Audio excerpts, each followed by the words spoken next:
Oh, what is the upskis, everybody? Welcome back to another episode of the GXGamerCast. We are on episode 56 of my little gaming show where once a week I ramble about video games, rather just games from my past, the ones that I grew up with, games that I'm currently playing. I review those top 10, and today we are doing a special versus episode, putting up arguably the two greatest rhythm video game franchises of all time, Guitar Hero versus Rock Band. Oh my goodness, I played so much of these franchises. I grew up right in the prime of the rhythm game craze I guess it kind of started in 2005 and then it really dropped off of a cliff. We'll talk all about that stuff. But before we get into the versus talk, let's slow it down, ease into it a little bit with a nice intro talk. Let's talk about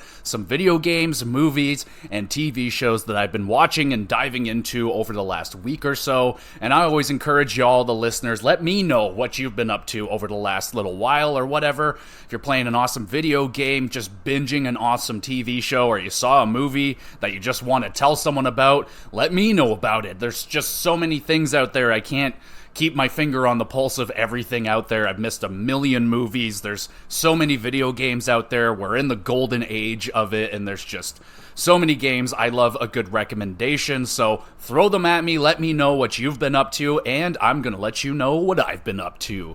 Let's start off with some movies, or I guess just movie, because I only watched one. My wife and I last night, we watched Renfield. It's starring, it has Nicolas Cage in it. That's the only guy that I think I know in it by name. He's playing Dracula.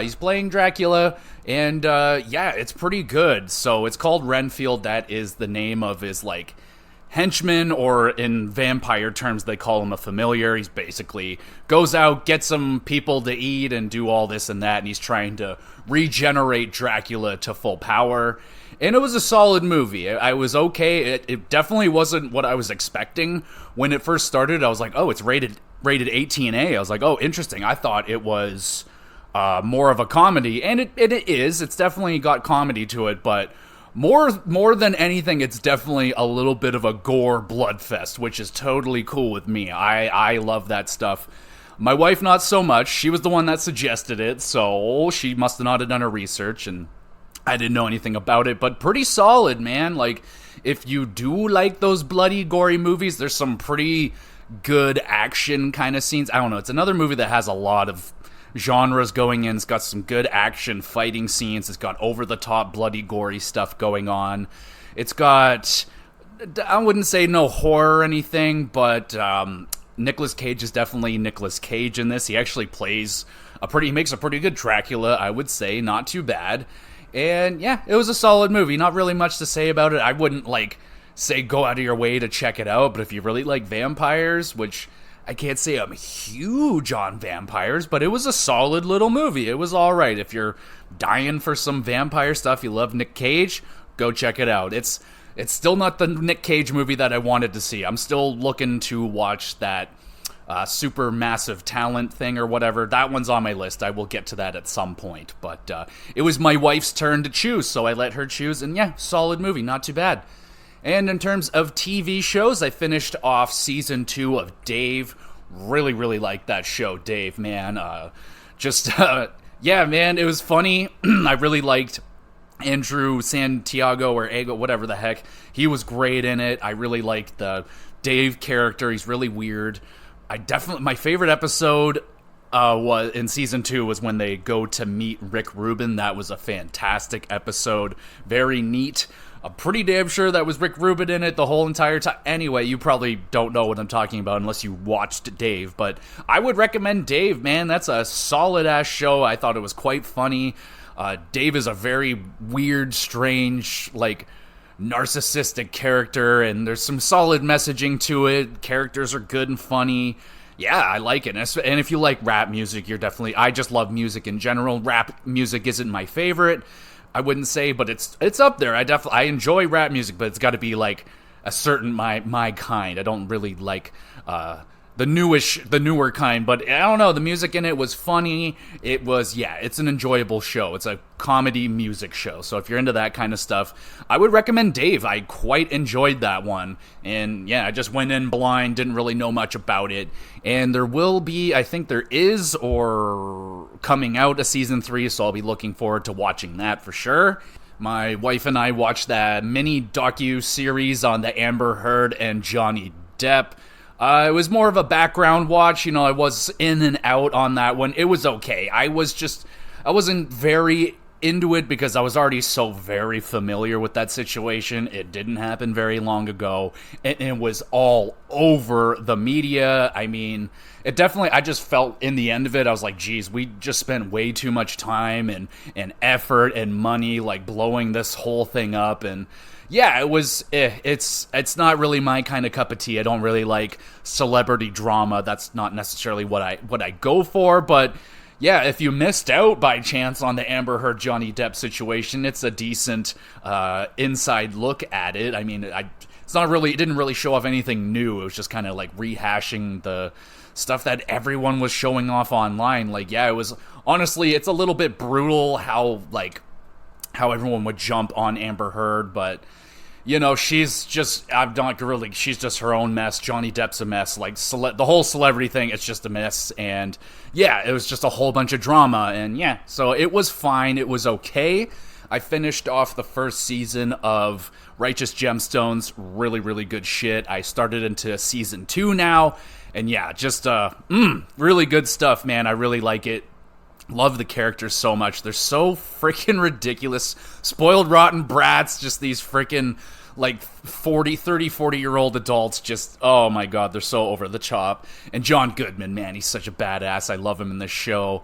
He did a very naughty thing in the first episode of season 2, and he kind of went back to like his old roots when he was a wrestler, which I was quite into, so I am enjoying Inglorious Gemstone, or Righteous Gemstones, my bad. But yeah, dive into that one if you're just looking for just a very ridiculous comedy show. It is quite over the top, but there's like, it's good. It's just a very good show. I'm very much so enjoying it. And yeah, you might have noticed that I kind of just like and enjoy everything.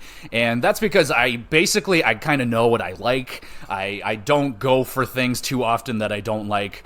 Only if my wife makes me watch something that she likes. Most wives are. They like their cop stuff, the cop dramas and the murder shows and stuff like that. I like it every now and again, sparingly, and it's got to be something very, very interesting.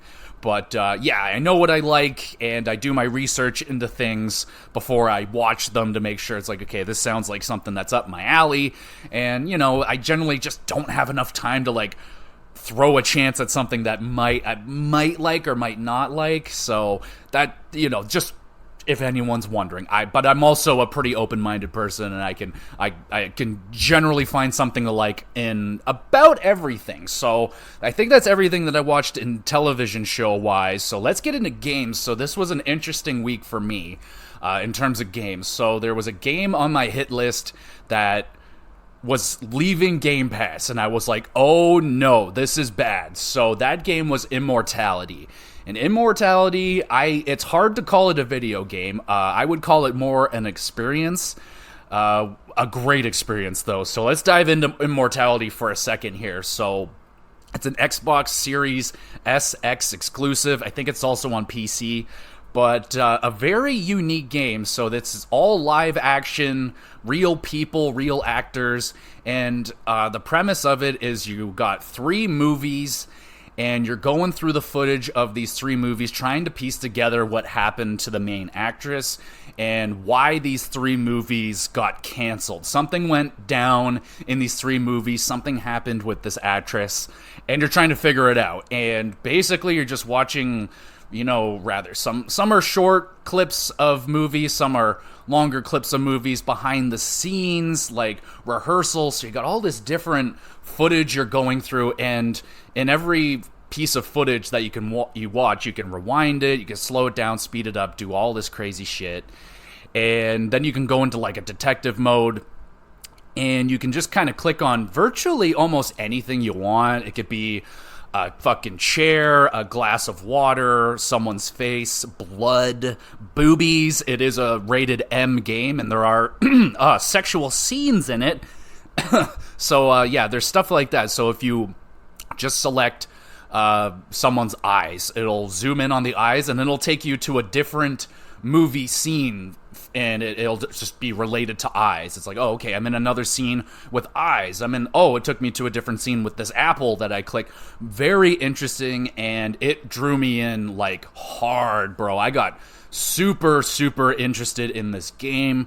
Admittedly, I had no idea what was going on at the beginning. It's very bare bones. They kind of just throw you in, and you just start watching footage, and you're like, okay, and you're just trying to figure out what's going on here, and it was really, really fucking cool. I'm so sad that it's leaving, it's gone on Game Pass, and I didn't get to finish it. I'm devastated. I got very close to the end. I played a lot of it. I just committed myself to playing it most this week. I was like, I gotta try and finish it before it's gone, and sadly I didn't get that job done, but I got enough of a hell of an experience, and wow, very cool game. I would imagine it's not for everybody. It's very minimal in gameplay. You're literally just cycling through footage, but it's very interesting. You just know there's something eerie, and I'm not going to give it away, but at one point, like, boom, like, shit started getting weird, and then, like, I was like, whoa, game starts to open up.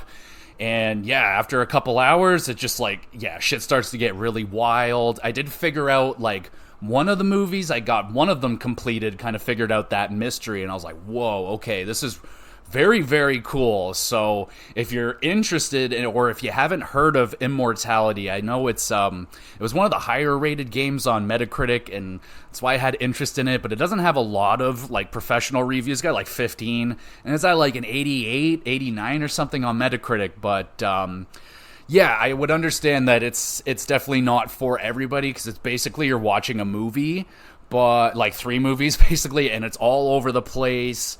And yeah, but I like that. Like, I like Quentin Tarantino movies, how they're like, oh, all these random pieces, and then it all comes together in the end. I dig that. So it very much so drew me. Like, there was a couple times where I played for hours and hours, and I was just like, oh wow, like, I just can't stop next piece of footage and looking through, oh, this one's new, oh, I've seen this one, and then, oh, dude, it was an excellent experience. So if it sounds like something up your alley, very, very story-driven game. Like, the gameplay is so very minimal, but I loved it. It was such a great after-work game. Like, you know, it's like, oh, my brain power is low, I'm tired, I'm exhausted from work, even, you know, and I just want something simple to play, and this was as simple as it gets. You're literally just pressing A, and it's very simple, and you're just watching stuff. But it was very, very interesting. I got very drawn into it. The acting was great. Yeah, what a interesting experience Immortality is. I would recommend it, but do some research just to kind of understand and see if that's your kind of experience. I heard it's not very long. I read you can beat it in 6 hours, but I can guarantee I played it for a little bit, quite a bit more than that, like probably 8 or 9.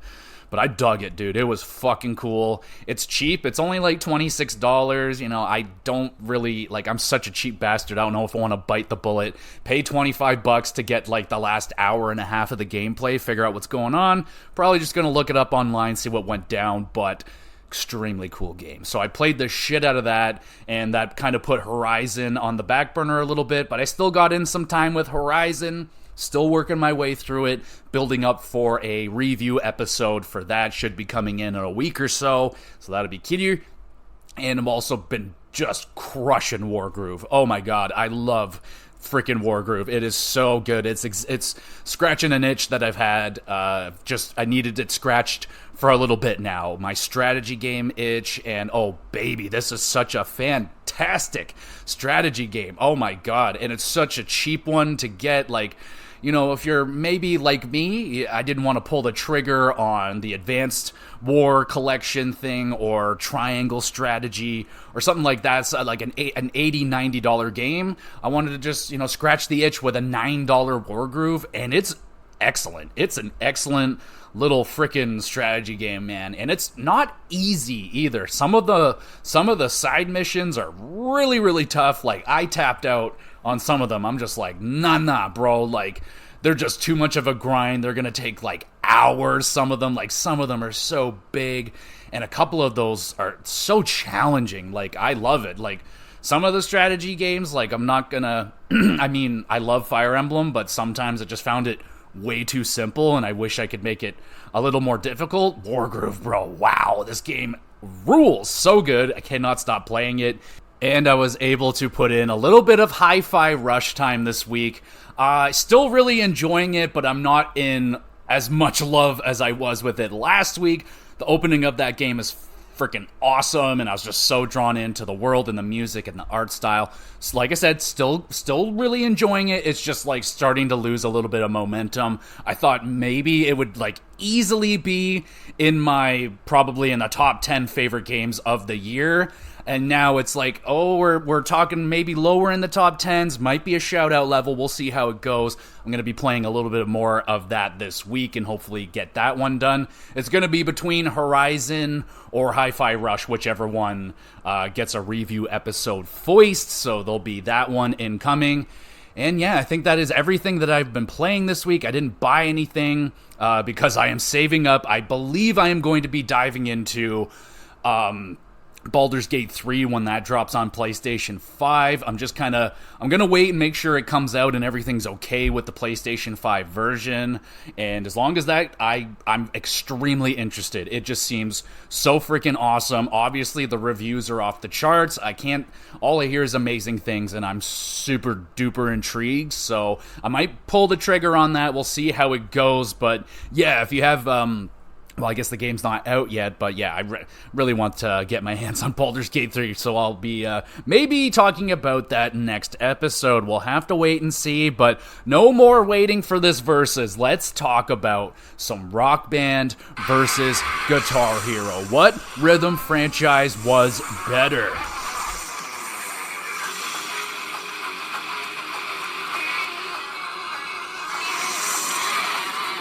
Oh my god, you're gonna melt my face off with all that Guitar Hero in, you know what I'm saying? Okay, so how are we going to be doing this versus? Well, I am going to be going through 5 categories. We're gonna judge these two franchises in terms of their soundtrack, the graphics, the instruments that you are playing with, the gameplay / career mode, and then their spin-off games. So outside of their numbered games, the other games. So obviously, well, if you're not aware of it, there was a rhythm Rock Band Guitar Hero boom in like the late, or I don't know, like 2005 until about 2010. It was just everywhere. There was an outrageous amount of video games released in these series. I mean, we got Rock Band starting in 2007, and from 2007 till the end of 2010, they released 10 video games. Now, there are some spin-off games and some phone games and stuff like that in there as well, but that is an outrageous amount of video games to release in that short amount of time. And that's kind of been the big problem with the rhythm video game, is that they just got oversaturated. They just went way too hard with the Guitar Hero and Rock Band games in such a short amount of time. Guitar Hero also very, very guilty of it as well. They started in 2005, and from 2005 till 2010, 1, 2, 3, 4, 5, 6, 7, 8, 9, 10, 11, 12, 13, 14, 15, 16, 17 different Guitar Hero / spin-off titles under that umbrella. So an outrageous amount of video games. We're not going to get in depth with every single one of them. but we're mostly going to be focusing in on the main numbered franchises, so Guitar Hero 1 to 5, Rock Bands 1, 2, mostly 3 because I really had nothing much to do with Rock Band 4, but we're definitely going to be diving into a lot of them. So let's start off with one of, if not the most important thing, the soundtrack of these games. So in the early days of Guitar Hero, they didn't necessarily have the budget or, that kind of thing to have licensed tracks in their video games. Now, I might be a little bit hazy on that because I didn't really get into the Guitar Hero-ing hardcore until Guitar Hero 2 and 3 came out on 360. I wasn't a PS2 Guitar Hero player. My apologies. But from what I can tell, especially when I started playing Guitar Hero 2, they had a lot of tracks that were basically remakes of a different band playing basically a tribute to their song, which honestly I kind of dug, and I a little, not necessarily miss, but I kind of would like to have both versions. Now, it's great to have the licensed track, the song that you hear on your CD, the song that you're hearing on the radio, but I kind of dug the idea of it being played by someone that's not the band recreating it in their own way, because that kind of gives off more the vibe of being your own rocker. Like, me, I play drums and I don't play 100% perfectly what Rush is playing on their drums. I'm not playing it perfectly, and that's kind of the fun of it. I'm making it my way. So that was never really a negative for me, but that was something that the early Guitar Hero games were, I wouldn't say dealing with, but that's what they were doing with their songs at the beginning. So not really hampering in any way, but these games were loaded with bangers, man. Absolute bangers. And starting with Guitar Hero 1, they had a meaty soundtrack as well. Like, they weren't shying away. They had about 50 songs. You got your Motorhead, you got Pantera, Sum 41, Red Hot Chili Peppers, the Ramones, Queens of the Stone Age, Jimi Hendrix, Judas Priest, David Bowie. Like, that's a good list of kind of newer songs. You got a whole variety of genres in there, and yeah, man, those are some really good ones. Now, personally, I didn't play a whole lot of Guitar Hero 1, but I mean, like Killer Queen, oh man, No One Knows. I'm not going to go into every single song, but there were some bangers, and they had some good bonus songs as well. I mean, Anarchy Club, they're really popular in a lot of these games. Freeze Pop as well. And I guess I should mention this now. So the first two Guitar Hero games were made by Harmonix, and then they got purchased by like MTV, and then they went off to make the Rock Band games. So basically the Rock Band people made Guitar Hero 1 and 2, and then Activision continued onwards with the Guitar Hero franchise from Guitar Hero 3 onwards. So, I mean, we're in a little bit of a paradox there where it's like the Rock Band people made the first two Guitar Hero games, but I'm going to separate that. It's still going to be the Guitar Hero games versus the Rock Band games, but it started kind of different. I mean, it's almost like, almost reminds me of Nintendo working with Sony, and then like it falls apart and Sony goes off and has the PlayStation and their own success, and then Guitar Hero has their own success, but they did it a different way. Anyway, so that's a nice looking set list for Guitar Hero 1.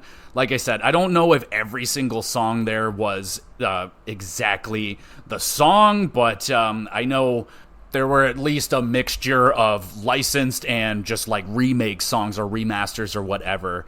And then fucking Guitar Hero 2, man, there was some very, very awesome songs that I remember playing so much. I mean, you got Avenged Sevenfold, Beast and the Harlot, played the bejesus out of that. Carry On My Wayward Son was just so freaking popular. My Chemical Romance, Freebird by Lynyrd Skynyrd, Hangar 18, you got more Megadeth, Nirvana.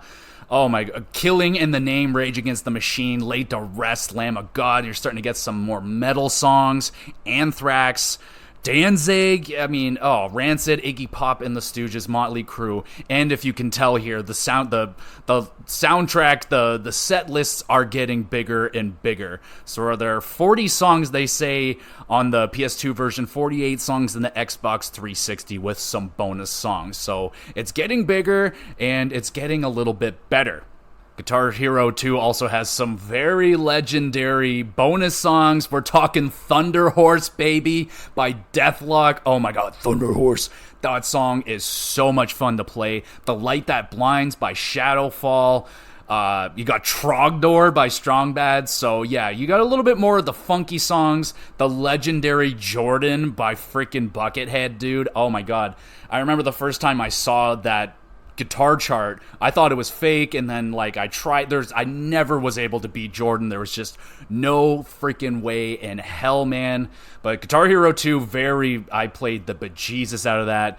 The big song on Guitar Hero 2 was Sweet Child of Mine. That was a very, very popular song, and I mean, that guitar riff, I mean, so legendary to play, and pretty difficult the first time. I mean, when I went back to play some of the older Guitar Hero games, the like final songs, some of them I sneezed at, you know what I'm saying? Like, oh, these used to be so freaking hard for me, and now I got pretty good at Guitar Hero and stuff like that. But then Guitar Hero 3 came out, and like gloves were officially fucking off with this game. I would say this is probably, I think it's the hardest one, I think it's safe to say, but oh man, this is the one that really made the impact on me. So admittedly, I was I wouldn't say anti-Guitar Hero. I would play it. I enjoyed Guitar Hero. It's just that I was so much more interested in Rock Band because of the drums. I've always been crazy about drums, and Guitar Hero didn't have that, but I still played it and I loved it.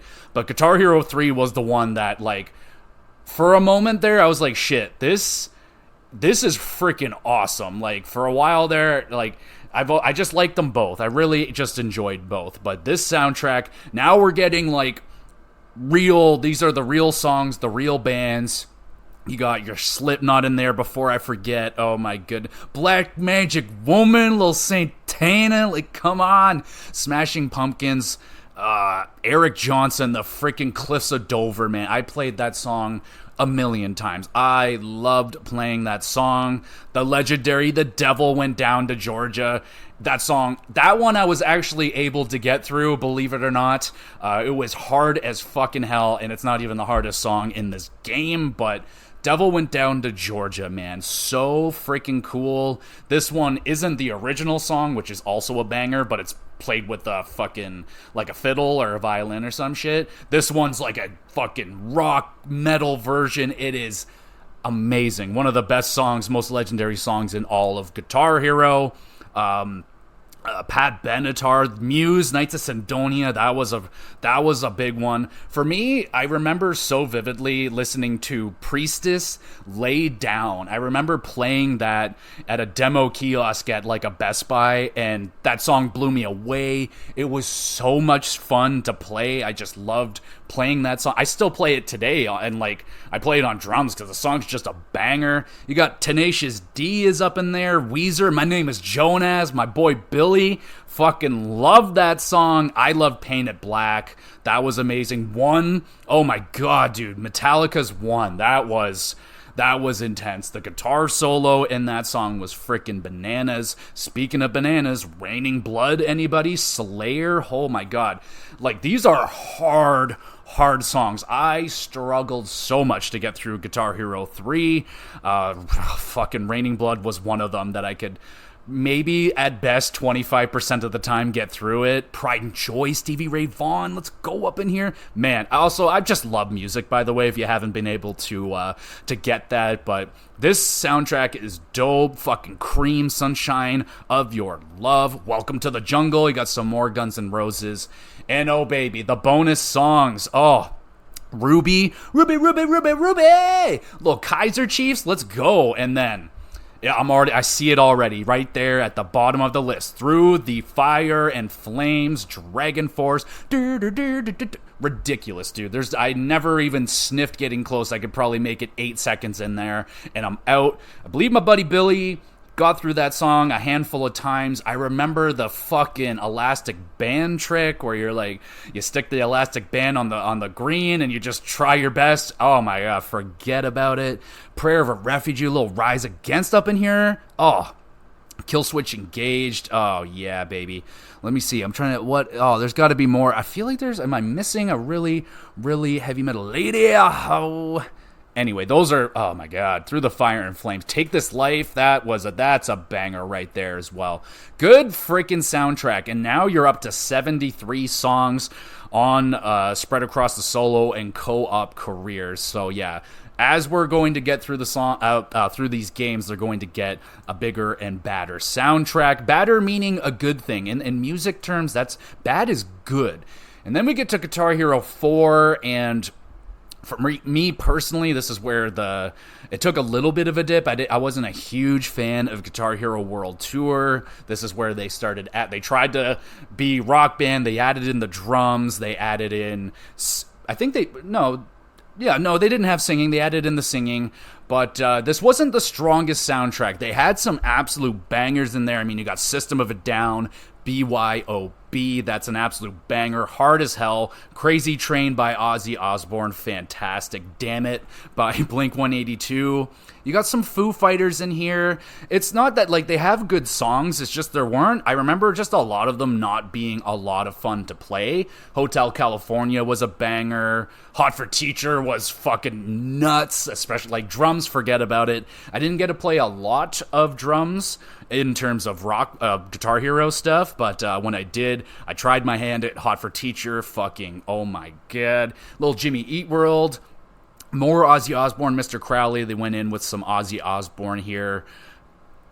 Dream Theater. You got some Jimi Hendrix, Purple Haze Live. That is nice. So, I mean, like I said, it's like none of them are particularly bad. Like Trapped Under Ice, that's your Metallica song. Like, I mean, there's so many other way better Metallica songs. I know maybe at this time that might have been when they were releasing Guitar Hero Metallica, which is a banger. We'll get to that. Not the strongest soundtrack, and Guitar Hero 5, I think, is one of the more underrated in the franchise, honestly. I think Guitar Hero 5 was fantastic. I think I do own this one, but I think I rented it first, and I was just blown away at how really just fucking awesome this one was. You got some Bob Dylan all along the Watchtower up in there. 2 Minutes to Midnight, American Girl, oh, Tom Petty, my boy. More Jimmy Eat World, Bleed America. Oh, Bring the Noise, baby. Public Enemy featuring Zakk Wylde. That's fun. Ladies and gentlemen, Peter Frampton. Do You Feel? Oh, come on. Do You Feel? If you get that, you're awesome. Du Hast by Rammstein. Come on. Children of Bodom. That's a good one. Sonic Youth and Lizzie. Three Doors Down. Kryptonite. Yeah. Motley Crue, Looks That Kill, oh, that's disappointing. Santana, What's Up, Garbage, Wild Cherry, Muse, Plug-In Baby, gotta have Blink-182, more Tom Petty, Running Down a Dream, absolute banger. Shouted Out Loud by Kiss, Sex on Fire by Kings of Leon, oh my god. Yeah, I mean, you got a lot of really good songs, Rack on Tour, Rush, more Megadeth, Stevie Wonder, Eagles of Death Metal, okay, that's fun.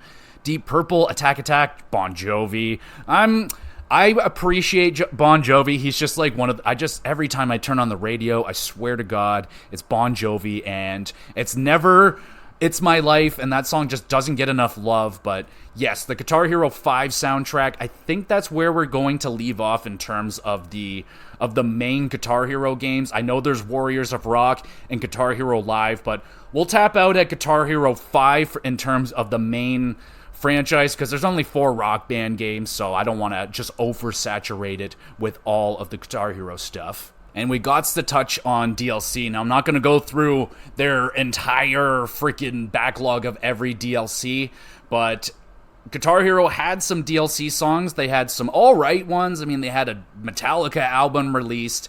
They just didn't release anywhere near the number of Rock Band DLC. Rock Band DLC was so amazing. We'll talk about it in a moment, but yes, I acknowledge there is some pretty good-ass songs in the Guitar Hero downloadable content catalog. I personally never dove too deep into it. There's a handful that I went out of my way to buy, but a lot of my money definitely was going to the Rock Band downloadable content catalog. So now that we went through the Guitar Hero soundtrack, throughout their franchise, a lot of just legendary songs, dude. Some of the hardest songs ever made, I would say, for me personally, Guitar Hero 3, some of the songs in there are just absolutely, I would never even get close to beating them, even in my prime when I was very much so playing a lot of Guitar Hero. I still wasn't able to beat through Fire and Flames and would rarely get through, Devil Went Down to Georgia. But so many legendary stories, so many legendary attempts, and so close, but yet so far. So let's dive into Rock Band now and their soundtrack. So Rock Band getting their start in 2007 because Harmonix was too busy making Guitar Hero 1 and 2. They moved on, started working with MTV, which was a great pairing because they have an incredible music backlog. And the first Rock Band had a pretty damn good first set list. I mean, there's some songs that I absolutely loved playing. There's some songs here that I fucking hated playing. Ballroom Blitz by Sweet, absolute banger. Jet, Are You Gonna Be My Girl? Creep by Radiohead, man. Oh, that was a song I played a billion times and just never really liked playing it, though the song is incredible. Cherub Rock by Smashing Pumpkins was incredible. Enter Sandman by Metallica was so much fun to play on drums. Detroit Rock City was a banger. Dead on Arrival by Fall Out Boy was a lot of fun to play. Flirtin' with Disaster, Molly Hatchet, Boston, Foreplay Long Time. Oh my god, that was a skill check right there on drums. The opening to that song on drums was fucking nuts. You got Green Grass and High Tides by the Outlaws. That's basically the Rock Band's version of Freebird. I believe they have Freebird. You can download it, but Green Grass is like 10.5 minutes, got like 49 guitar solos, long as hell, and it's hard. And I finally got through that song. Took me forever. Highway Star by Deep Purple, that was like the kind of the theme entrance song for Rock Band that was in a lot of the trailers. Very, very fun song. Maps by the Yeah Yeah Yeahs used to drive me fucking insane. That drum beat was so hard, it took me forever to get it down, but now that I have it down, it's ingrained in my brain and I can play it perfectly on my drum set now, and it's actually a ton of fun. Reptilla by The Strokes, I think that's in one of the Guitar Heroes as well. Paranoid by Black Sabbath, and I also, if I remember correctly, I believe some songs in Rock Band 1 were also, like, not actually Black Sabbath. They're, like, made as famous by songs, so, like, Rock Band's producing Paranoid. I think Paranoid was one of them. Run to the Hills, Iron Maiden was fucking so insane on drums. Oh my god. Rush, Tom Sawyer wasn't the original. They got the original in later, but the first Rock Band that wasn't the original Tom Sawyer, that one was very fucking hard too. Stone Temple Pilots, I mean, The Killers. Yeah, man, there's a lot of really, really good opening soundtrack, I would say. You got about 45 songs there. You got a handful of bonus songs and some bands here that are familiar from the other. You got Bang Camaro. They're a very popular band that Rock Band likes to put in their games. Freeze Pop, Anarchy Club, Timmy and the Lords of the Underworld from South Park. That was just fucking silly and really fun. Nightmare by Crooked X. That was a fucking good song too. Definitely not as like Freeze Pop Brain Power, just a weird, quirky song. I enjoyed it, man. I definitely enjoyed it. I played this soundtrack and probably every single song on this first Rock Band soundtrack at least 50 times each. I mean, I have the beats just ingrained into my body because I just had to replay these songs over and over again. But then we get to Rock Band 2 and the soundtrack gets quite a bit bigger, gets a little bit better. You're getting more bigger names. You're getting more of their real songs. No, I don't think they have any of the, like, I don't know what I should call them, like remakes, remasters, their own versions of the songs. Anyway, not the originals. And then, so we go from, 45 songs in the first game, we go to a staggering 84 songs into the second game. I think that's the biggest set list to date, and oh my goodness, dude. Some absolute, oh dude, there's some songs in here. I played these songs so many times. Pearl Jam, Alive, Avenged Sevenfold, Almost Easy. Like the Avenged Sevenfold songs alone, the DLC ones too, I played hundreds of times. I love Avenged Sevenfold, especially the Rock Band songs. Jethro Tull, Aqualung, Metallica, Battery, that was nuts. There's Kansas, Carry On My Wayward Son, that's in pretty much every rhythm game. Same with Blitzkrieg Bop by the Ramones. I found that was in like almost every rhythm game. Let's look through. Everlong was freaking really hard. Really enjoyed Modest Mouse's Float On. That's a song that I still listen to today. Really enjoy that. Give It Away by Red Hot Chili Peppers. Give It All. Rise Against. That was a really fun one. Dude, Let There Be Rock is probably the reason why I had I have wrist problems to this date. On drums, that song is so relentless, the pace, and it's just nonstop. My wrists would be on fire getting through Let There Be Rock. Oh my god, that song would drive me freaking insane. Master Exploder, Tenacious D. We're starting to get more and more Tenacious D up in here. Dream Theater, Panic Attack. That song was hard as fuck. Painkiller was hard as fuck. Pretty much anything that's Megadeth is going to be hard as fuck. Steve Miller Band, Bad Company, Guns N' Okay, that wasn't a good Guns N' Roses song, but it was in a free pack, so that's okay. And then they have, these are just a lot of Spoon Man, bro, Spoon Man, yeah, bro, I played a million times fucking Spoon Man. You got Rush, Smashing Pumpkins, great soundtrack, really good. And the bonus thing, I don't know if Guitar Hero ever did this 100%. I don't think so, but I know for a fact Rock Band did. You can transfer over your Rock Band 1 set list to Rock Band 2. Just scratch. There's 3 songs that didn't go over. Sadly, they're 3 of the best songs from Rock Band 1. It was Paranoid, Enter Sandman, and something else. But other than that, you can transfer all your songs over and just have it in one disc, so you're not fucking, I want to play Guns N' Roses' Sweet Child of Mine. I'm going to put my Guitar Hero 2 in. Rock Band, they eliminated that, so that was sick. But I did what I would at least once a week put in my Rock Band 1 just so I could play Enter Sandman on drums. I fucking loved it. And then we go to Rock Band 3, and I know at this point, this is where the craze is definitely wearing off. I was still extremely hyped and excited for Rock Band 3. We got some new instruments getting introduced into the series. We'll talk about instruments more so in a little bit, but the soundtrack gets a little bit bigger. It can only get so big, and on top of that, they have their outrageous DLC catalog of songs. We'll talk about that in a moment. 83 songs in Rock Band 3. You got your Beast and the Harlot, fucking Avenged Sevenfold. Personally, I like the Guitar Hero version a little bit better. I feel like for a lot of them, unless it's drums, in terms of guitar track, I feel like I always like the Guitar Hero ones a little bit harder.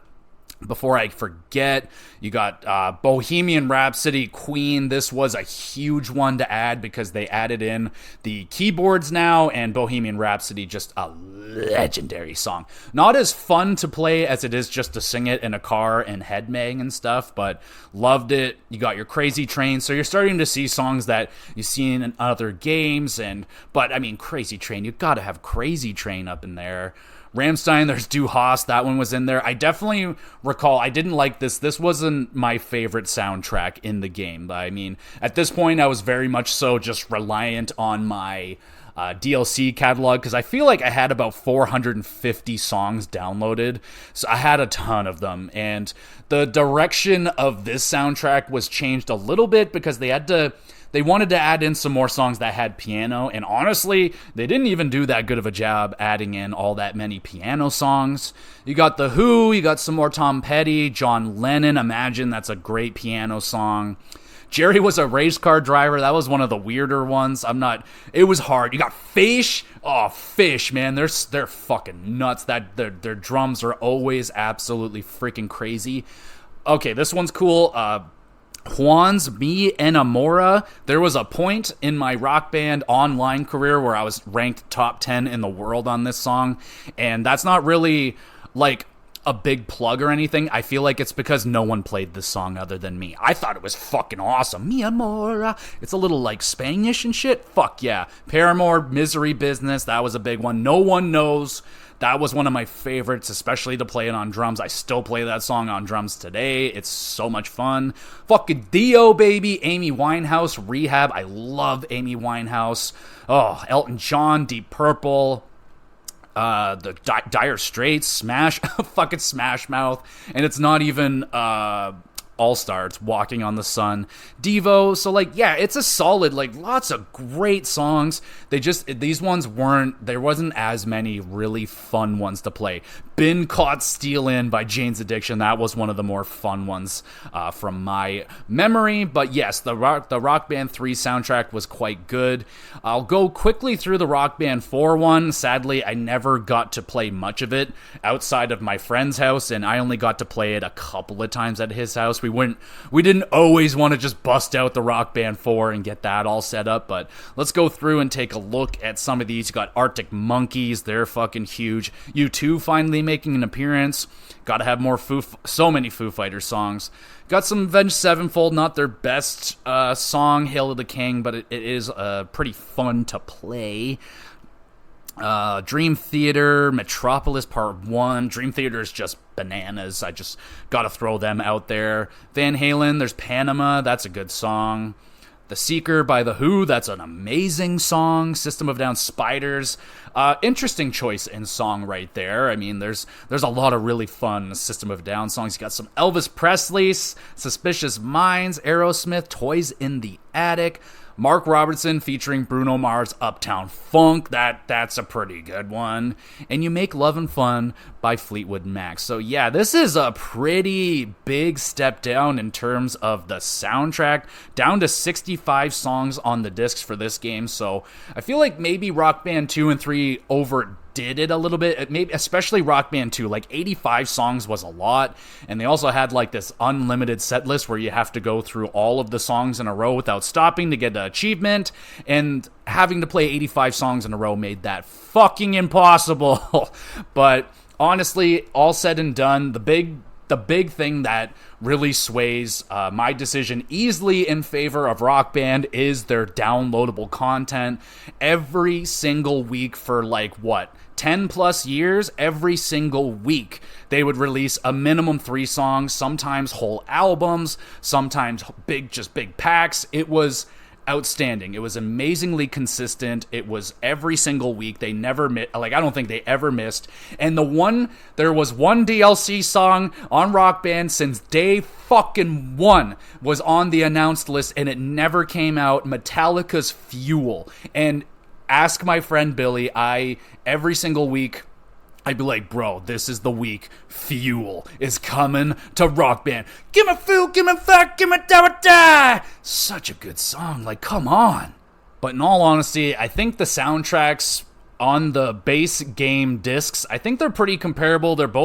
I love all of the soundtracks. Now, my personal favorite ones would be, Rock Band 2, I had a lot of fun with it. It was very big, but there was a lot of really good songs. Honestly, Rock Band 1, I played the shit out of that one. Guitar Hero 3, I think easily is my favorite soundtrack in the whole series. Guitar Hero 5 was really fun. It just didn't have the bangers. And some of the other ones that I really, really enjoyed are in the extra games, but I think Rock Band 2 is the one that I played by far the most. And like I said, man, the DLC amount, there's easily over 1,000 songs, maybe 2,000 or 3,000 at this point. They even had a Rock Band Network thing where they're throwing up even more extra songs from less known artists, and it was insane, man. And it wasn't just they weren't putting out not big artists on their DLC. They went fucking nuts on the DLC. It was any fucking song you can think of, Rock Band probably has it somewhere. There's tons of times that my wife or fucking anyone that came, hey, does it have this song? And I'd look it up. Yep, there it is. Pay $3, download it. Boom, we're playing that song. Incredible. So It's close on the base disc, but with the extra DLC of Rock Band, by far, I am giving Rock Band the edge in soundtrack in the first category. Next category, we're going to talk quickly about graphics.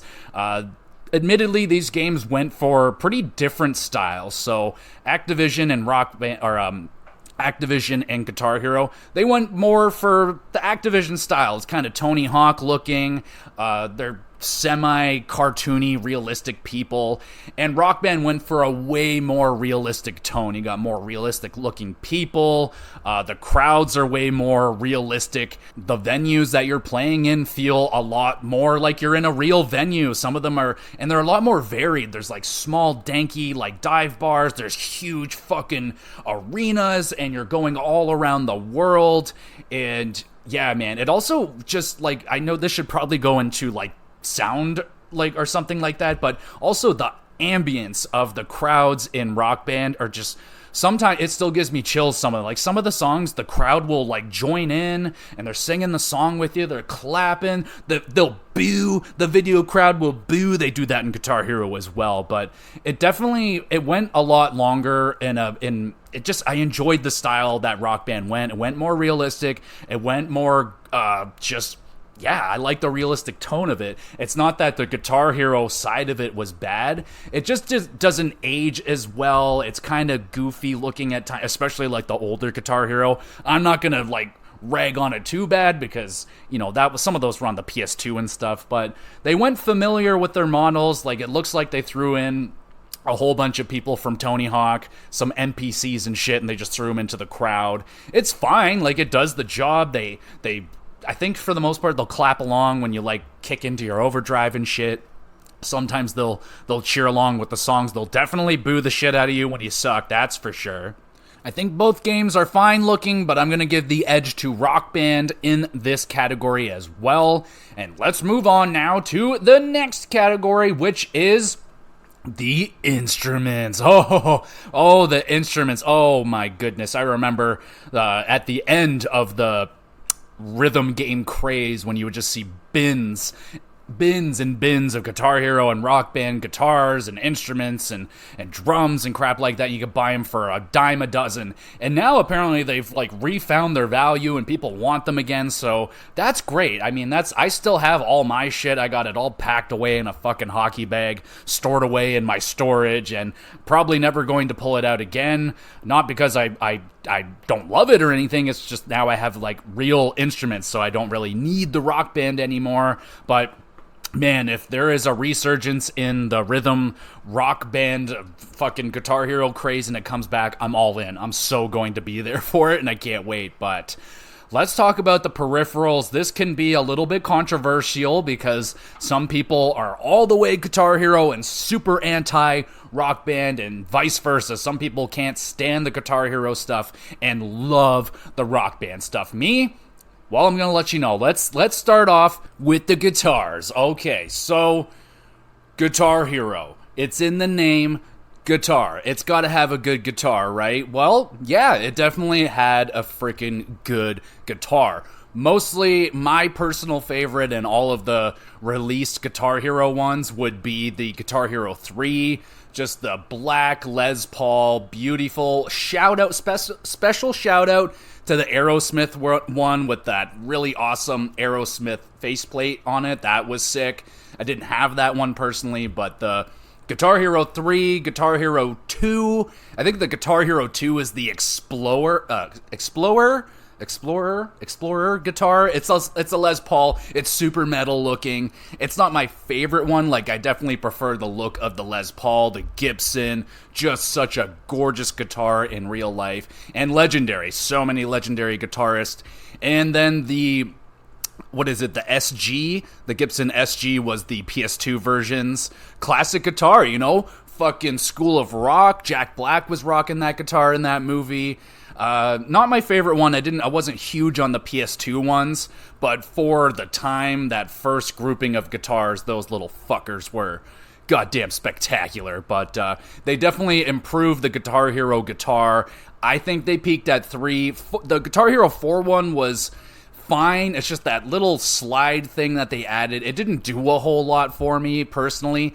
The guitar was fine. It kind of had that auburn woody color, which was pretty cool, but they didn't have that classic Les Paul Gibson style to it, but it was a quality guitar.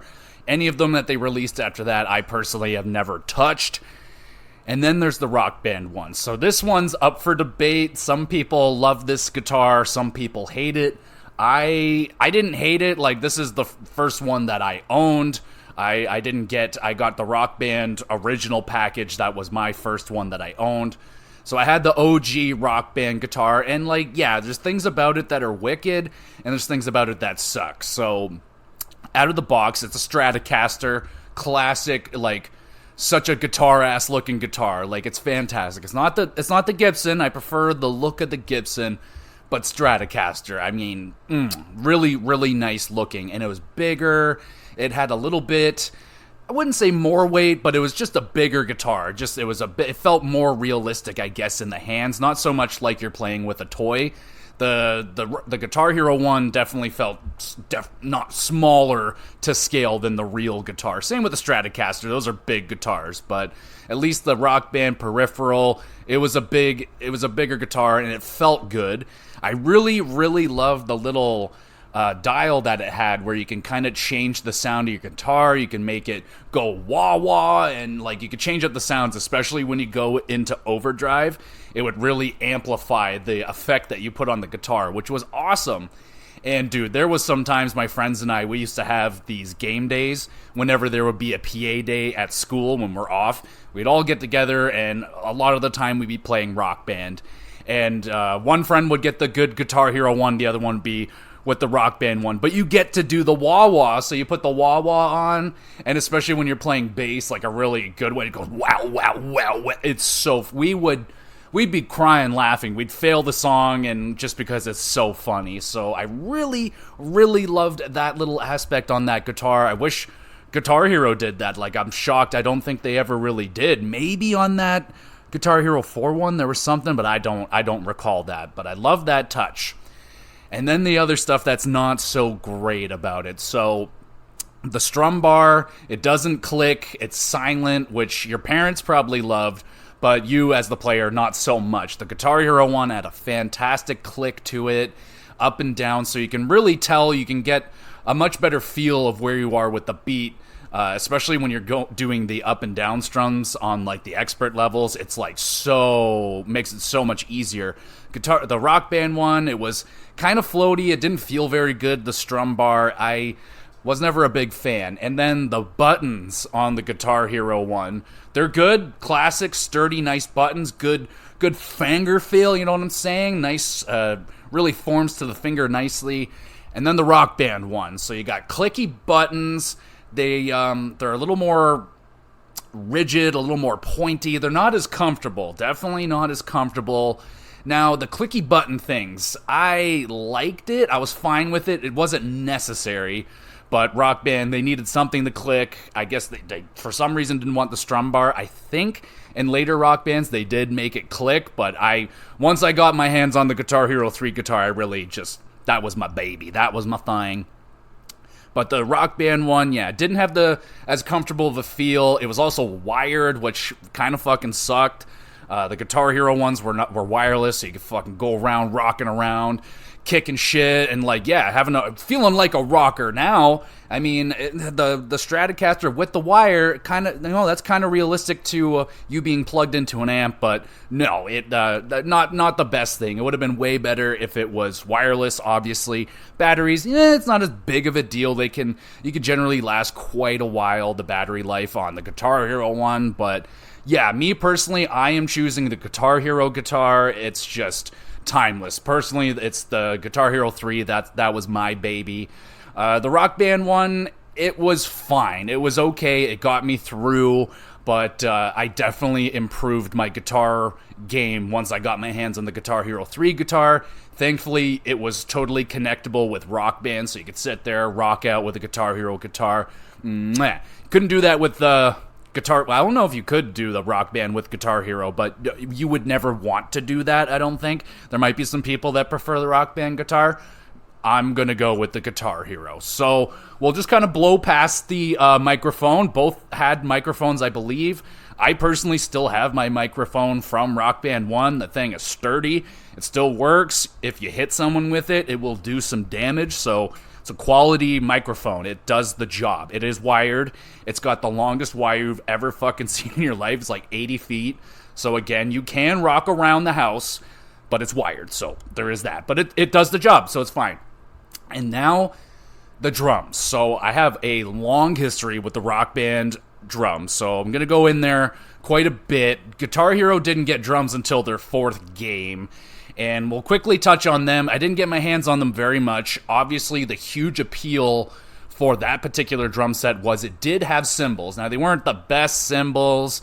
Honestly, the structure of the drum doesn't look anything like a real drum set, like the snare drum's all out of whack, and there's only one pedal. I mean, that was a thing that that's a thing that I still need to work on today as a drummer, is my left foot, because Rock Band never really activated my left foot when it came to drumming.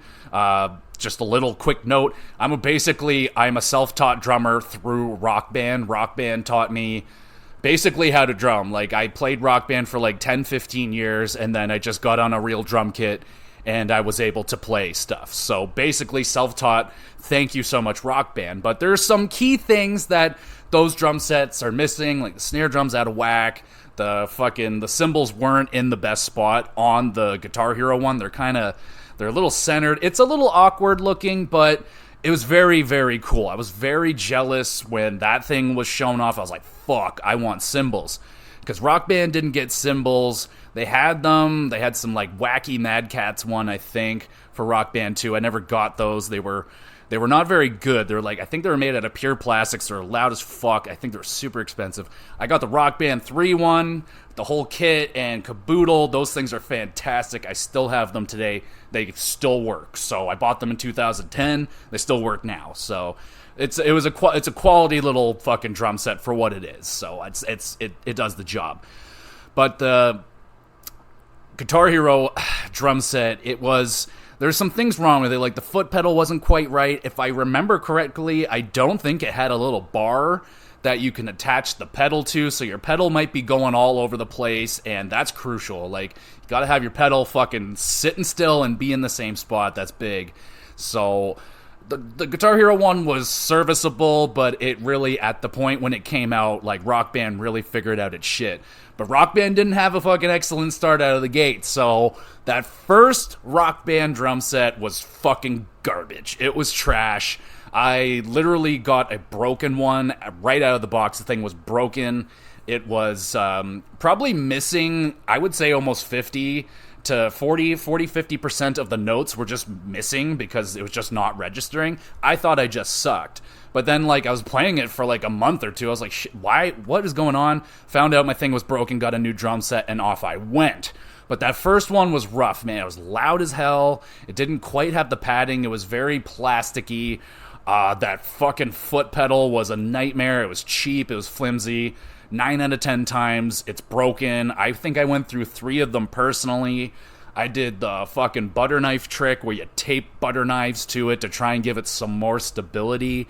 And no, it just didn't work. But yeah, that first drum set was pure trash. I did everything that I could to make it a little bit better, put felt pads on it, this, that, and everything, the butter knives. And it got me through, man. It did. It was fine. My dad hated it, fucking pounding away on that thing, but I loved it. God, I loved playing that thing, and I was just so desperate to play drums. I was never allowed to have a drum set, so this was the closest thing I've ever gotten to a real drum set, and I beat the fuck out of those things like nobody's business. It was nuts. So when I finally did get one that worked, it was pretty damn all right. But yeah, certain things about it were not great. I don't think I got a Rock Band 2 drum set, and I didn't upgrade until 3, and then that drum set was awesome. Like I said, I still have it, still works. The padding on it was so much better. It was probably like at least 50% quieter. The foot pedal was substantially upgraded. I still have the Rock Band 3 one, didn't break it. They added a little fucking metal plate on it, made it a little bit thicker, and it's just dandy. Again, it's not positioned like a real drum set whatsoever. The snare drum makes no sense. It should be not there, but the toms were fun. The cymbals, admittedly, on the Rock Band 3 ones are pretty alright. Like, beat the fuck out of them. They're padded. They're much better quality than the Mad Catz one. They still work for me, personally. Sometimes they're better than others, but for how much pounding I did on that thing, very, very impressive, and they were very, very difficult to find, and that Rock Band 3 drum set was also very difficult to find, but still have it now, and I'm not giving it up. And yeah, by far, picking the Rock Band 3 drum set, it's not perfect. Like, me as a drummer, I would say, like, yeah, there's definitely a lot of things wrong with it, but for how fun it was to just hit the damn things, yeah, it was so much fun, man. Like, I fell in love immediately when I played the demo at Best Buy. Shout out Best Buy. They always had the Guitar Hero Rock Band shit, and that's where I got so much playtime before I can get my hands on one myself. And yeah, I sat down at that drum set, and I was just immediately in love, needed to have it, and I did. So yeah, Rock Band drum set all the way. It's not perfect, but it's they did quite good by the end, I thought. And yeah, the Guitar Hero one, it's fine, not my favorite whatsoever. Rock Band does have a keyboard. I don't know if Guitar Hero ever did get the keyboard. They might have had like a keytar or some shit like that. I actually do have the Rock Band 3 keyboard. Admittedly, went through like a 10-year adventure trying to find one. My wife finally snagged one, and by the time I finally got one, I was kind of out of Rock Band, sadly. I tried it. It's quality. It's fine. It's just, then you got to purchase a whole bunch of piano songs, and I was just like, it was over, but it's a fine little device. It does the trick, and I think that's all the instruments, right? Yeah. Like, there's a few of those spin-off game instruments, like the Beatles Rock Band. I desperately wanted that bundle. I thought those little those little guitars were so neat looking, and the drum set was cool. I just loved the fact that they put something that represented a bass drum in front of it. I thought that was really cool. So shout out to the Beatles Rock Band little peripheral set. I never got my hands on it. I already shouted out the really awesome looking Aerosmith guitar. That thing was fucking whipping. So who do I give the edge in peripherals to? Well, it's really, really tough, but I think just the quality of the Guitar Hero guitar over the Rock Bands, at least especially over that first version of it, I'm going to give the edge to Guitar Hero because that thing is so iconic. Like, the Guitar Hero, I think the Guitar Hero guitar could go in, like, the gaming museum. Like, that thing's gonna be maybe as iconic as the fucking Nintendo Zapper when you're shooting the Duck Hunt and stuff like that. You know what I'm saying? Those things are iconic, and they came out first, so I'm gonna give the very, very slight edge to the Guitar Hero peripherals. The drum set was serviceable. It wasn't bad. And, like, I love the drum set and the Rock Band one, but like I said, it's pretty flawed in that of itself. The final product was pretty solid, but it's still very, very far away from a real drum set. So I'm going to give it to Guitar Hero.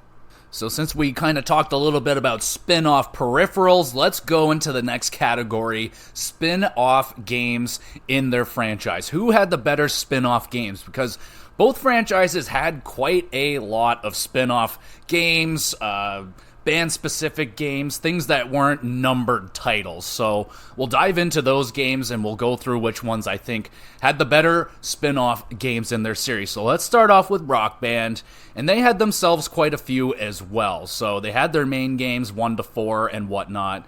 And similar to Guitar Hero, they got the ball rolling first with their spin-offs, but Guitar Hero started doing band-specific titles, which was interesting. We'll talk about it, but the first one that Rock Band did was the Beatles Rock Band, and I got this one and admittedly freaking loved it.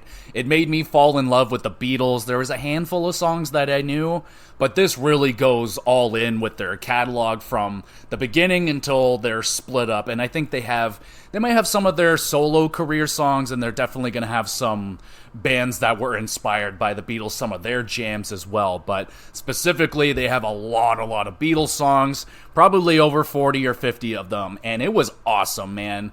It does get a little bit repetitive, playing like 10 or 12 Beatles songs in a row. That's kind of the problem with the band specific titles. You got to be really, really into that band's library. And I mean, the Beatles are one of the best bands that you can pick. They have such a large library of hit songs, and they were only together for such a short amount of time. Can you only imagine if they stayed together forever? And that's for something else. But Beatles Rock Band was freaking sweet, man. I think, it's up there for one of my favorite ones. It's between this one and Green Day Rock Band. So a little bit surprising, but I love Green Day. And they as well have a pretty large discography of songs. They've been around since the mid-late 80s. I think they got started in 86 or 88.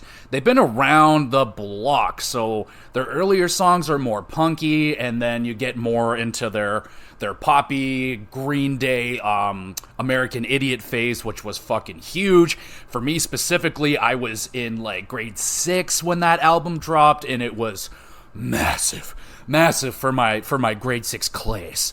But yeah, man, it goes through the American Idiot when they rejuvenated their careers and they're back on top of the world, and then it goes into their later stuff as well. I think it came out in 2009, so it doesn't go anything past that, obviously, but oh baby, this one I remember renting at a Blockbuster. It was one of my favorite things to do, because I didn't want to drop, because I'm pretty sure all these spin-off games were coming out at full price, and they just weren't. I wasn't willing to pay that much for the spin-off games. There was a couple I was very interested in, but yeah, the spin-off games were too expensive for me, so I love to just go rent them and just play the shit out of it for a weekend. Just go nuts and try and play every song and beat the whole game, and I generally could, and it was a ton of fun. And I did that with Green Day Rock Band, and it was like a 9 out of 10 weekend. I had a blast. I love Green Day. Like I said, I think they have an awesome catalog of songs.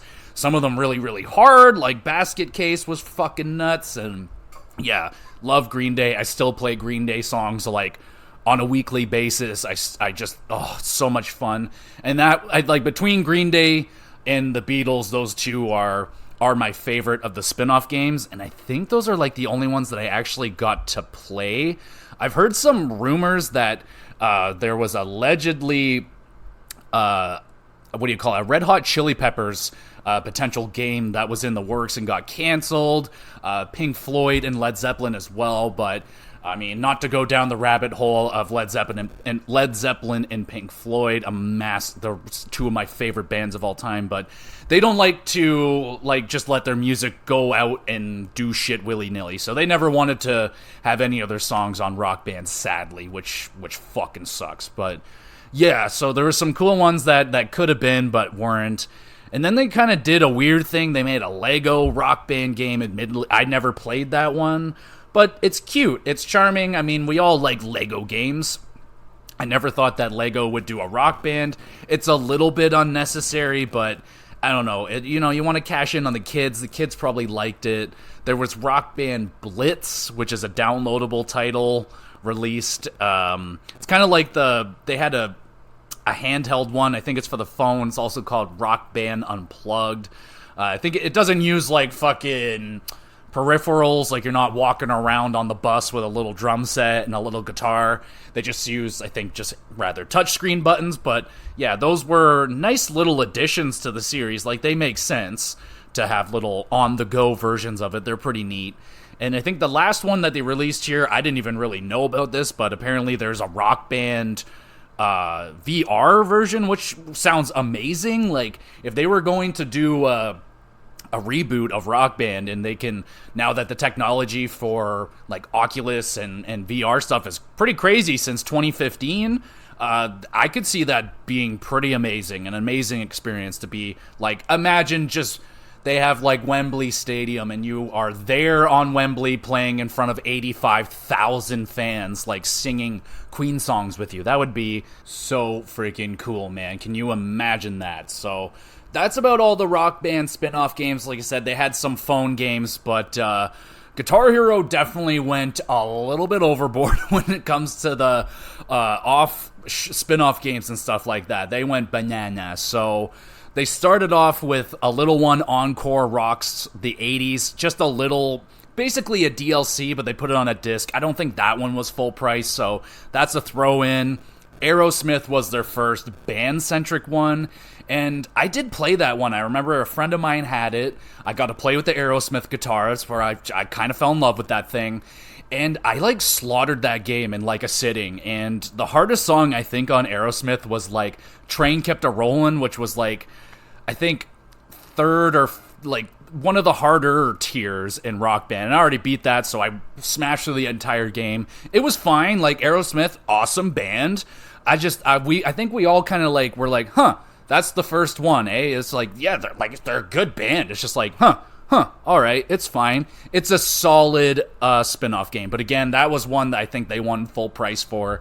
I remember so many of the Guitar Hero Aerosmith, like, bundles. You can pick them up for, like, $20 all the time. I think I saw them all over the place. Really should have picked one of those things up. God damn. You got things called, like, On Tour Decades. I have no idea what that is. What's On Tour? Is that their little handheld one? Yeah, it is. Oh, the handheld one on the DS. This thing was cool, man. I really wanted it.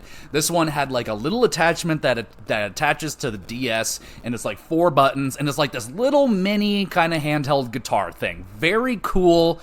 I thought it was neat, and that came with, I guess, a DLC little package called Decades, so that thing was really cool. I never got my hands on it, but I really, really wanted it. And now we start getting into some of the good shit. Guitar Hero Metallica. This thing was awesome. This was the closest one that I got to paying full price for. I wanted it so bad. I was like, oh, these songs are going to be so hard. It's going to be amazing. I waited and waited. I finally picked it up cheap one day at a used game store, and I still have it. It's amazing. It's probably my favorite spin-off rhythm game, like, out of all of them. I loved playing through this game. It was such a fun weekend, just slaughtering Metallica songs. And yeah, again, they've been around since the 80s. They have tons of really fun songs to play, especially on Guitar Hero, like, oh my god. And yeah, Metallica was one that I wanted so freaking bad. Smash hits, it's exactly what it is. It's definitely a shameless one that they released. It's just a bunch of the popular songs re-released. I think they added some extra songs as well. I remember my buddy got it, Billy, he got it, he loved it, but he's like the biggest Guitar Hero fan, so yeah, some people liked it. This is when, like, you know, the question marks started coming up, like, okay, they're starting to overdo it, don't you think? And like, yeah, that was probably a little bit overdone. And then DJ Hero happened. So I'm counting DJ Hero as a spin-off game, and let me tell you something, y'all. DJ Hero slaps. I picked up a thing, the DJ Hero bundle. I laughed at it too when it first came out, admittedly. I was like, are you fucking serious with this thing? And then I saw it, I was like, man, that looks cool. It looks pretty fun. And I finally picked one up for dirt cheap. It was probably like $40. And I loved it. It was so much fun. So in terms of, like, something that's not, like, guitar-centric, this is my favorite spin-off. Like, I love DJ Hero. I got DJ Hero 1 and 2, and they're both fantastic. I love the music. It's like these mixing together, like, 2 or 3 songs with this cool remix. And it is so fun, dude. I am not kidding. Like, it might be very, very hard to track down. I thankfully still have mine. Like, I was actually looking at it today because I was moving shit around. I was like, oh yeah, DJ Hero. It's so much fun, man. I loved DJ Hero. What a fucking little hidden gem. So, DJ Hero was huge. I loved it. Then they did, I don't know if I can really call Band Hero thing. I don't even know what the fuck Band Hero was. I think it's more for children, that one. They did Van Halen on it. I don't even remember fucking Van Halen. Let me take a look at this one. Let me see. Okay, yeah, I remember this one. This definitely went under the radar for a lot of people. I love Van Halen. Don't get me wrong, but at this point, a lot of the good Van Halen songs were probably already available on Rock Band. Some of the other bigger hits were already in previous Guitar Hero games. So this was another one that kind of felt a little unnecessary. No offense to Van Halen. Love Van Halen, but I don't even think I played this one. They did another on tour with modern hits. Warriors of Rock. This was also another one, kind of like a greatest hits, but they definitely focused in more on, like, rock songs, metal songs. Another one that there was no way in hell I was going to drop the money on, but I do believe I rented this one and it was a ton of fun. Like, for a weekend playthrough, super duper dope. And then they did DJ Hero 2, which I love. So they had some duds in there, but admittedly, like Metallica, Smash Hits was good if you're like a huge Guitar Hero fan. I get the idea, but they should have done more. Like, I feel like there just wasn't that much in that package. DJ Hero, fucking loved it. And then the little DS thing on tour, I think that's really neat. I think they really tried with that, so I'm gonna give them a special shout out for that little fucking thing. If anyone has one, let me know. That's really cute. I imagine those things are tough to find now. And I'm going to give the edge to spin-off games to Guitar Hero. They definitely jumped the shark and went way overboard with spin-off games, but some of them were really freaking fun, and if you can find some of them cheap or just rent them for a weekend, they were a blast. And that goes the same for the Rock Band ones. They just didn't have, well, they didn't shoot their shot as many times as Guitar Hero did, but I feel like they had some that were really fun. Like the Beatles one was very well done. That was just a very well done game. There's a lot of love thrown into that game. They went through and took care of their careers very well.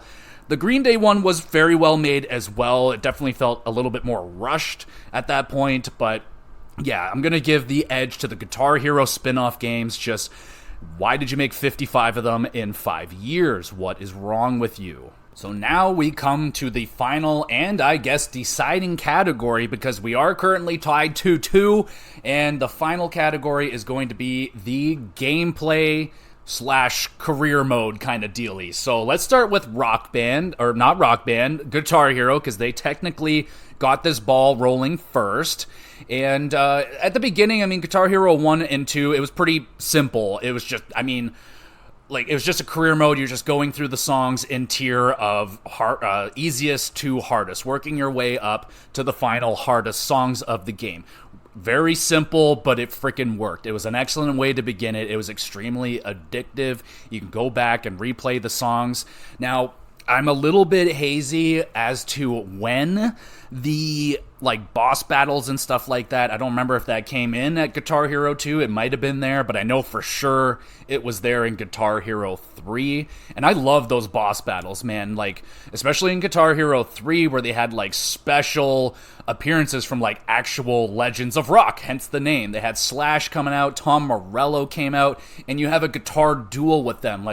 They fucking sit there and they shred, and they have their own little guitar chart, and they're going crazy over there. And then it's your turn, you start shredding, and it's crazy. Then you're starting to play together, and then they have these little power-ups. You can break their string, you can make their chart go backwards. It was awesome. I fucking loved that. I thought that was so freaking cool. And then the legendary final duel against the devil, or what a Beelzebub, whatever the hell you want to call him. But battling him in Devil Went Down to Georgia, dude, oh my god. Took me 400 tries to finally get through that son of a bitch.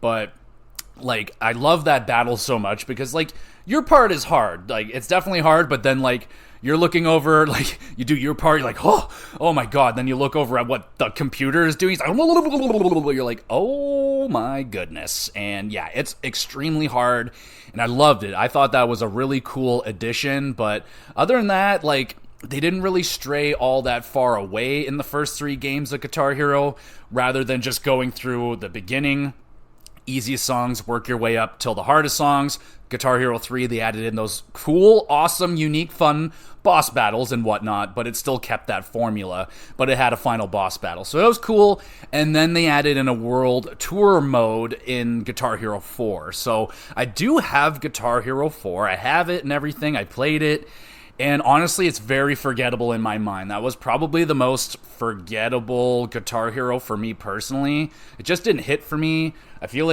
I don't know, maybe they just shouldn't have gone into the Rock Band realm. I think they should have stayed in their lane. I understand it's a competitive thing. They don't want, because Rock Band, just when you sit down and think about it, that's how I thought about it. That's why I chose Rock Band at the beginning. It's I get a drum set, a microphone, and a guitar, and Guitar Hero just had the guitar. So, for the safety of Guitar Hero's future, they're probably we better offer up a drum set and a microphone and yada yada, you know what I'm saying? But Their career mode, yeah, they moved on to a world tour thing. I can't remember it very well. I imagine it's quite similar to the style of Rock Band, which we'll talk about, but you're probably traveling around and so on and so forth. But the other thing you could do in the Guitar Hero games, you can sort of customize your character. There is some character customization. It's fairly limited. It's very similar to the Tony Hawk games, but I think even the Tony Hawk games honestly had a little bit more customization. I do recall in Guitar Hero 3, they did have a good number of guitars that you can pick through.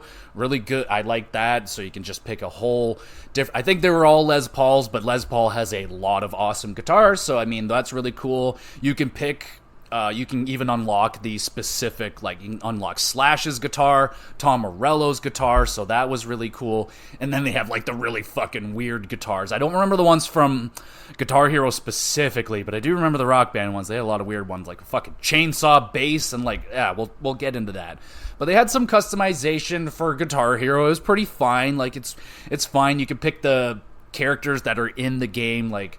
I don't remember their names anymore, but you can pick them to play as well. You could be Tom Morello, you could play as Slash. It's pretty cool. And then I imagine the customization options got a little bit better in Guitar Hero 4.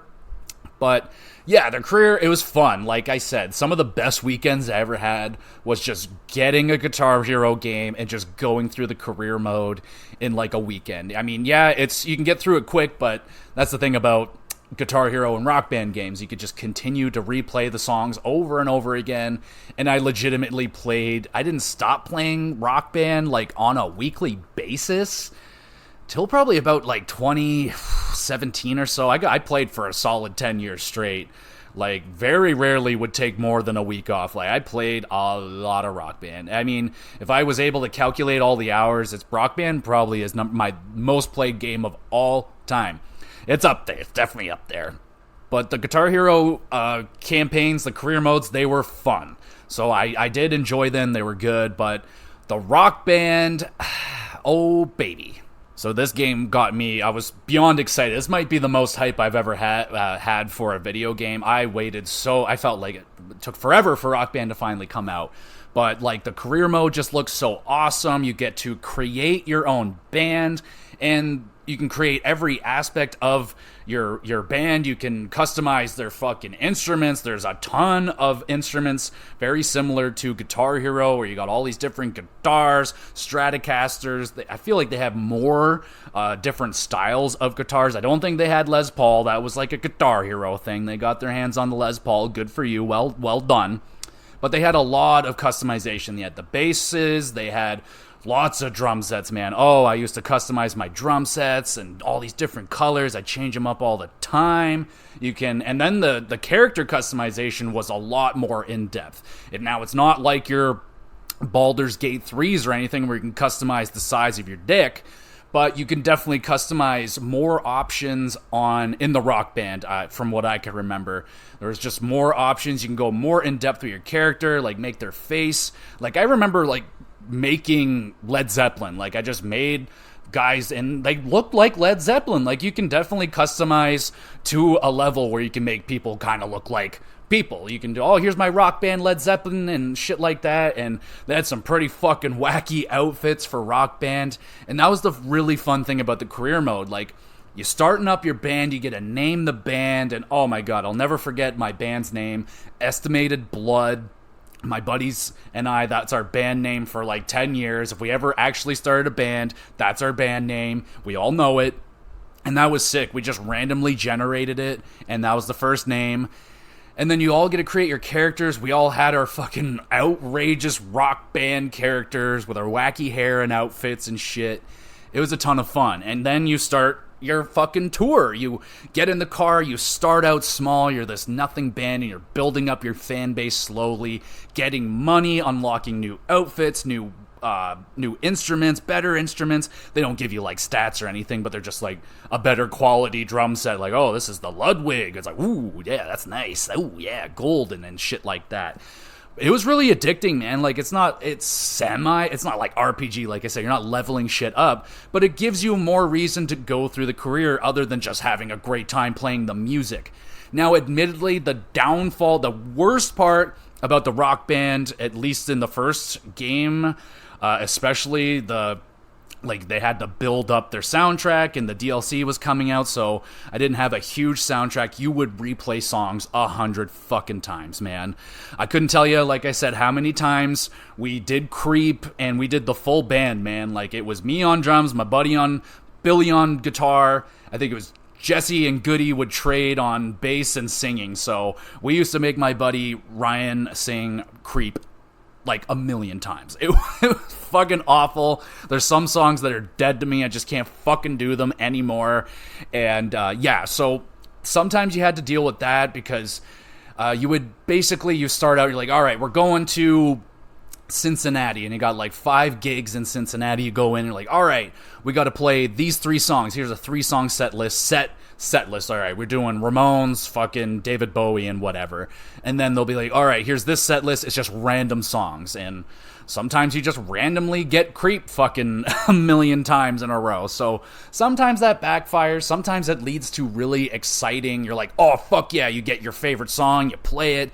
It's really, sometimes they let you pick it. It's like you pick the set list, and then you just fucking you pick a sickening 5-song set list. You're like, oh, this is gonna slap. I love the career mode so much in Rock Band. It was so much fun. I love building up my band. I love bringing my friends along. We fucking all build up our career and building up it's like, oh, I got this new bass. Look at that. Oh, I want to change it up to like a red bass now. I'm going red. And yeah, dude, I love the career mode in Rock Band. It was super fun. Didn't have any like boss battles that I can remember. I don't think it really did anything of that nature. If I'm trying to think back, I don't think there was any boss fights. It was just basically you're working your way up to like stadium arena shows, like selling out crazy, like Wembley Stadium style stuff. Massive amounts of people watching you and your band, working your way up to multi-millions of fans. It's a lot of fun. It's really freaking cool. But yeah, the downside is the repetitive nature of replaying some of the songs, but it got better once I got more and more songs. You hit the random thing, and when you have like 100 downloadable content songs and all of them are awesome, like, yeah, that can fix itself in a little bit. But yeah, I definitely can recall it being very repetitive. So overall, in terms of career mode, I'm giving the edge to Rock Band, but we're not done. There are other aspects to these games. There is a multiplayer mode. Rock Band, you can go online, you can get your band online. If your friends have Rock Band at their house, you can continue your band together online. You can bring them over. I think you can battle with each other. I definitely did do that. Didn't do it very often. Especially with Rock Band, I just preferred to be a band, play together with everybody. That was kind of the whole idea of Rock Band. In terms of Guitar Hero, especially in Guitar Hero 3, where you can do the battles with the little power-ups, that was a ton of freaking fun, man. And I believe you can play with each other, like play, now I'm a little hazy on if you could or couldn't, like split screen, like your buddy comes over and you both want to play Sweet Child of Mine, and you both want to be the guitar. I can't remember 100% if you could or could not do that in Guitar Hero in all of them. I feel like in later ones, yeah, for sure, everybody, you know, fucking 8 people playing guitar or whatever, and it's a ton of fun. So with Guitar Hero, I felt it was just more competitive. So in a way, it was more fun for a multiplayer competitive game.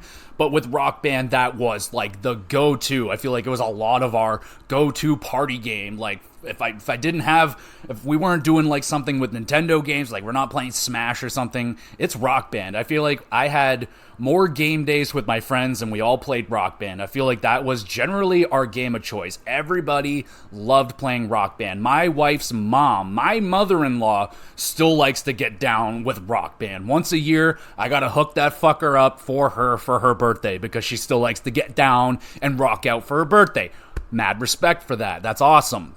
So honestly, I feel like this one, I'm going to chicken out, I feel like a little bit. I'm going to wash them out. I feel like they're multiplayer.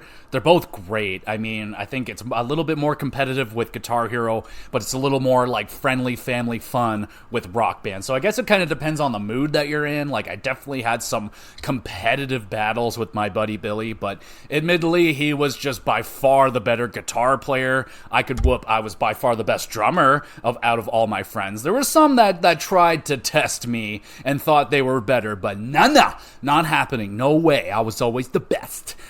But I guess if I really have to just pick one, I'll go Rock Band, because I by far put way more time into the multiplayer in Rock Band. I used to just love just going out and playing with random people. Like, we'll just go out and get a band together. I love playing the drums, so sometimes you just want to play with other people and be a lot of fun. You can battle with people. It just, again, that's not usually what I was turning Rock Band on for. So I give the slight edge multiplayer-wise, I guess, to Rock Band, but it's super close. They're both super fun.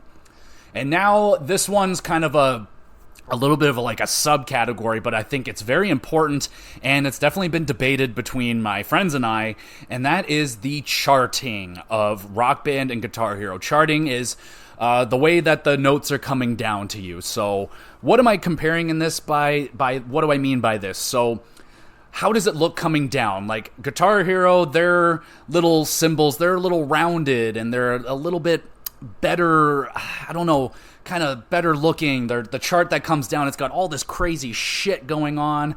The background, you got the crowds and shit going on and stuff. It's stylized. It's a little bit, like I said, it's kind of cartoony, more of a cartoony style. And a lot of people swear by the charting. I don't know if it's to the level of with the instruments, I just cannot play. I don't know, I feel like there's definitely people that are I just cannot play Rock Band. I don't like the way that the notes look. They're square or rectangular. I don't like it. I don't like the way that they're colored, so on and so forth. Same thing with Guitar Hero. I remember vividly, I complained about playing it on PS2. I couldn't see the notes very well. I found it very, very blurry. And I once I got onto the 360 and things were in HD, much more clear, I was like, no, this is good. And then the charting is definitely different. So there are songs in their libraries. They share some songs, Rock Band has Freebird, and so does Guitar Hero. And Guitar Hero's version of Freebird is different than Rock Band's. It's charted a little bit differently. Rock Band tends to be a little bit easier, and Guitar Hero tends to be a little bit more hard. And they do a little bit more different things. I don't remember who did it first, but I feel like it was Guitar Hero World Tour, where they kind of started doing strumming almost, how to lay down a chord, where you're holding down one button, and then in the same thing, then another button comes and you're holding down two, and then a third. So it replicates playing a real guitar a little bit better, though it's still very, very far off from the real thing.